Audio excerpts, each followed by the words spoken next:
اعوذ باللہ من الشیطان الرجیم بسم اللہ الرحمن الرحیم۔ ناظرین و سامعین السلام علیکم۔ امید ہے آپ خیریت سے ہوں گے اور ہمیشہ کی طرح ہمارے ویڈیوز سے مستفید ہو رہے ہوں گے۔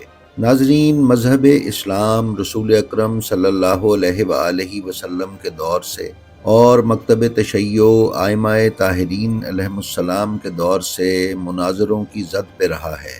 کبھی یہودیوں سے مناظرے، کبھی نصرانیوں سے مناظرے، کبھی خدا کے وجود کا انکار کرنے والوں سے مناظرے، اور اسی طرح مذہب اسلام کے دیگر مسالک اور مکاتب کے ساتھ مکتب تشیع کے لاتعداد شہرا آفاق مناظرے تاریخ کی کتابوں کی زینت ہیں۔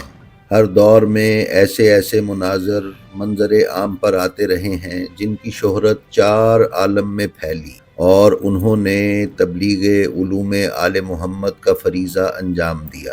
ناظرین، امام محمد باقر علیہ السلام اور امام جعفر صادق علیہ السلام کے ادوار امامت میں 20 سال کا ایک ایسا عرصہ حاصل ہوا کہ جب وقت کی حکومتوں کو ان دو ائمہ طاہرین علیہم السلام کے خلاف ظالمانہ کارروائیوں کا موقع نہ مل سکا۔ یہ وہ وقت تھا کہ جب اموی حکومت کا خاتمہ ہو رہا تھا اور عباسی حکومت قائم ہو رہی تھی، اور یہ دونوں گروہ ایک دوسرے کے ساتھ سیاسی کشمکش اور جنگ و جدال میں مشغول تھے۔ اس 20 سال کے عرصے میں نہ صرف یہ کہ ان دونوں اماموں نے علم و حکمت کو عام کیا، بلکہ شیعہ فقہ کو باضابطہ طور پر مرتب کیا۔ ان دو اماموں نے اپنے پیچھے ہزاروں ایسے شاگرد چھوڑے جنہوں نے مختلف میدانوں میں انتہائی اعلیٰ درجے کی خدمات انجام دی۔ امام کے یہ شاگرد سائنس، فلسفہ، طب، ریاضی، علم ارضیات، نباتات و جمادات اور حیاتیات و عمرانیات کے ستون ثابت ہوئے۔ امام جعفر صادق علیہ السلام کے انہی شاگردوں میں سے ایک شاگرد، جنہیں مومن طاق کہا جاتا ہے، کی معلومات ہم آپ کو اپنی آج کی اس ویڈیو میں دیں گے۔ تو آئیے چلتے ہیں اور دیکھتے ہیں کہ یہ مومن طاق کون تھے اور انہیں اس نام سے کیوں پکارا جاتا تھا۔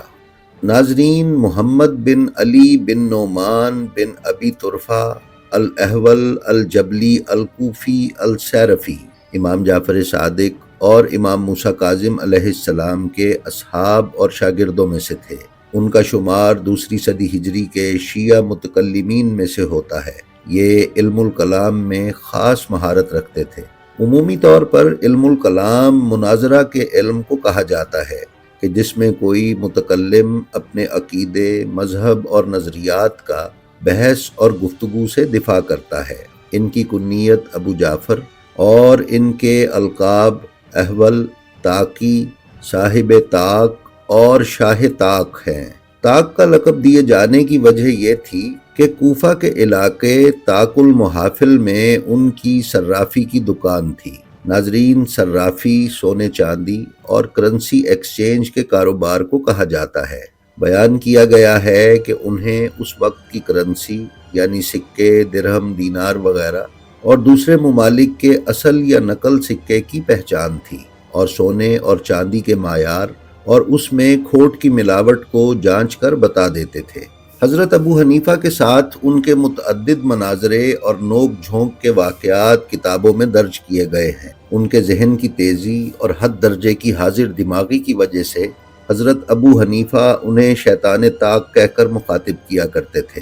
البتہ جب ابو حنیفہ کا دیا ہوا یہ نام امام جعفر صادق علیہ السلام کے ایک جلیل القدر صحابی حشام بن حکم کو معلوم ہوا تو انہوں نے انہیں مومن طاق کا خطاب دیا، جس نے بارگاہ امام میں بھی قبولیت کی سند حاصل کی، اور تاریخ کی کتابوں میں ان کے اصل نام کو کم اور مومن طاق کو زیادہ پکارا گیا۔ ناظرین، قاضی نور اللہ شوستری اپنی کتاب مجالس المومنین میں بیان کرتے ہیں کہ ابو جعفر مومن طاق ایک فاضل گھرانے کے فرد تھے۔ ان کے والد امام زین العابدین، امام محمد باقر اور امام جعفر صادق علیہ السلام کے راویوں میں سے تھے، اور مومن طاق کے چچا زاد بھائی حسین بن منظر بن ابی طرفہ نے 3 ائمہ ہدی سے روایت کی ہے، اور خود مومن طاق علم و عمل کے اس عظیم مقام پر فائز تھے جس کی وضاحت کی کوئی ضرورت نہیں ہے۔ کتاب کشی میں ابو خالد کابلی سے منقول ہے کہ میں نے مسجد نبوی میں مومن طاق کو دیکھا کہ وہ مخالفین سے مباحثے میں مصروف تھے۔ میں ان کے قریب گیا اور ان سے کہا کہ امام جعفر صادق علیہ السلام نے ہمیں ان لوگوں کے ساتھ مباحثے سے منع کیا ہے۔ مومن طاق نے کہا، کیا امام علیہ السلام نے تجھے یہ حکم دے کر میرے پاس بھیجا ہے کہ میں ان لوگوں سے مناظرہ نہ کروں؟ میں نے کہا، نہیں، ایسا تو نہیں ہے۔ امام علیہ السلام نے مجھے مخالفین کے ساتھ مباحثہ کرنے سے روکا تھا۔ تو مومن طاق نے کہا، پھر تم جاؤ اور امام علیہ السلام کے فرمان کی تعمیل کرو۔ میں ان کا یہ جواب سن کر امام جعفر صادق علیہ السلام کی خدمت میں حاضر ہوا اور انہیں اپنی اور مومن طاق کی گفتگو سے آگاہ کیا۔ یہ سن کر امام علیہ السلام ہنس دیے اور فرمایا، ابو خالد، مومن طاق لوگوں سے بحث و مباحثے کرتا ہے اور وہ ایسا پرندہ ہے کہ اگر لوگ اس کے بالوں پر کاٹ بھی دیں تو وہ پھر بھی پرواز کر سکتا ہے، لیکن اگر تیرے بالوں پر کاٹ دیے جائیں تو پرواز نہیں کر سکتا۔ ناظرین، قاضی نور اللہ شوستری نے مجالس المومنین میں ہی بیان کیا ہے کہ آپ مذہب شیعہ کے عظیم مبلغ اور بے نظیر مناظر تھے۔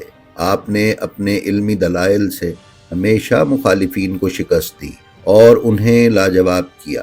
آپ کی ذات رہتی دنیا تک مذہب شیعہ کے لیے سرمایہ افتخار رہے گی۔ بیان کیا گیا ہے کہ ضحاک خارجی نے کوفہ میں خروج کیا اور خود کو امیر المومنین کے لقب سے مشہور کر دیا اور لوگوں کو اپنی جماعت میں شامل ہونے کی دعوت دینے لگا۔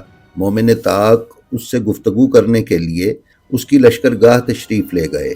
جیسے ہی اس کے فوجیوں نے انہیں دیکھا تو انہیں پکڑ لیا اور اپنے نام نہاد امیر المومنین کے پاس لے گئے۔ مومن طاق نے کہا، ضحاک، میری بات کو سن، کیونکہ میں دین میں بصیرت رکھتا ہوں۔ میں نے تیرے متعلق یہ سنا ہے کہ تو عدل و انصاف کو پسند کرتا ہے، اس لیے میری خواہش ہے کہ میں تیری جماعت میں شامل ہو جاؤں۔ یہ سن کر ضحاک بہت خوش ہوا اور پھر مومن طاق نے ضحاک سے کہا کہ مجھے تم لوگوں کی یہ بات سمجھ نہیں آتی کہ تم حضرت علی ابن ابی طالب سے بیزاری کا اظہار کیوں کرتے ہو اور ان سے قتال و جدال کو حلال کیوں سمجھتے ہو؟ آخر ان کا کیا قصور تھا؟ ضحاک نے کہا کہ علی نے جنگ صفین میں دین خدا میں منصف کو قبول کیا تھا۔ ناظرین، یہ واقعہ تحکیم کا حوالہ دیا جا رہا ہے، اور جو بھی اللہ کے دین میں منصف کو قبول کرے اس سے جنگ و قتال جائز ہے۔ مومن طاق نے کہا کہ تو مجھ سے اس پر مناظرہ کر لے اور اس مناظرے پر کسی کو منصف مقرر کر دے۔ لہٰذا ضحاک نے ایک خارجی کو منصف مقرر کیا۔ مومن طاق نے کہا کہ بہتر ہے کہ تو نے دین کے اختلافی مسائل کے لیے اپنی اور میری بحث کا فیصلہ کرنے کے لیے اسے حاکم مقرر کیا ہے۔ ضحاک نے کہا، ہاں، میں نے اسے حاکم مقرر کیا ہے۔ مومن طاق نے اس کی اس بات پر اس کی جماعت سے کہا، عقل کے اندھو، ضحاک نے بھی دین میں منصف مقرر کیا ہے۔ اگر علی نے منصف مقرر کر دیا تو اس سے جنگ کرنا حلال ہے، اور اگر تمہارا امیر وہی کچھ کرے تو خاموش ہو جاتے ہو۔ بس یہ سننے کی دیر تھی کہ خوارج تلواریں اور ڈنڈے لے کر ضحاک پر ٹوٹ پڑے اور اس خود ساختہ امیر المومنین کے ٹکڑے ٹکڑے کر دیے۔ ناظرین، امام صادق علیہ السلام نے اپنی وصیت میں انہیں تقیہ، محبت اہل بیت اور بحث و جدال سے پرہیز کرنے کی نصیحت فرمائی۔ شیعہ علم رجال کے ماہرین نے مومن طاق کی مدح اور توثیق کی ہے، البتہ کشی نے 2 روایات ان کی مذمت میں نقل کی ہیں، لیکن آیت اللہ خوئی کا ماننا ہے کہ ان کی سند ضعیف ہونے کے ساتھ ساتھ وہ ان کی مذمت پر دلالت نہیں کرتی۔ بعض روایات کے مطابق ان کا شمار امام صادق کے محبوب ترین افراد میں ہوتا تھا۔ ناظرین، شیعہ ویکیپیڈیا نے مومن طاق کی لکھی ہوئی کتابوں کی تعداد 9 بیان کی ہے۔ مناظرہ ہار جانے والے کی عام روش کے مطابق دوسرے مسالک کے لوگوں نے ان سے مناظرہ ہارنے کے بعد ان پر طرح طرح کے الزامات اور ان کے عقائد کے شیطانی ہونے کی بہتان تراشیاں کی ہیں، لیکن شیعہ علماء نے اس کی تردید کی ہے اور ان الزام تراشیوں کا رد کیا ہے۔ جی تو ناظرین، یہ تھی ہماری آج کی ویڈیو۔ ہمیں امید ہے یہ آپ کو پسند آئی ہوگی۔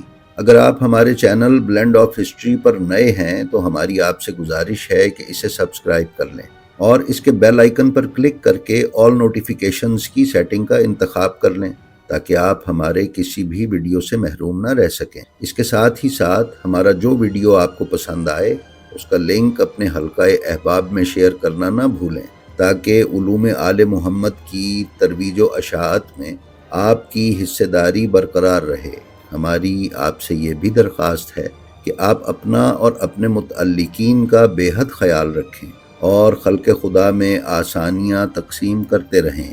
خدا آپ کا حامی و ناصر ہو۔ السلام علیکم۔